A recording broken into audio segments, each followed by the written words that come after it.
Assalaamu calaykum asxabteyda qaaliga kusoo dhawaada janalkeena Maryam cooking and Henna. Maanta waxaa idiin wadaa naqshad yar oo fudud oo ku aadi karaysid meelaha xafladaha iyo aroosyada, waqti badanna ka qaadanaynin.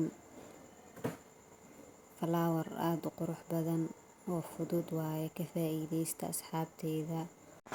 aad ayaa umahadsantihin daawashadiina. Mar walba waxay ii tahay dhiirigelin.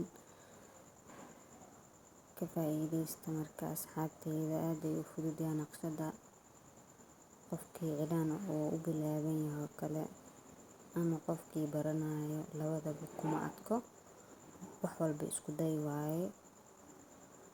Hamigaaga inaad ka dhageysid aad ayay u wanaagsan tahay mar walba. Naqshada marka meel walba aad ku aragtid waxaa wanaagsan inaad qori karaysid oo isku dayid. Isku daygu wuxuu ka fiican yahay isku day la'aanta. Mar walba aad qaladid waxaa mar lee ku tuusaysaa soo maahan. Qof la dhashasa ma jiro soo maahan intaas. Qof walba wuu dadaalay. Dadaalka mar walba marka haddii aad dadaashid waa ka mira dhalinaysaa insha Allah. Isla socod wanaagsan asxabteyda.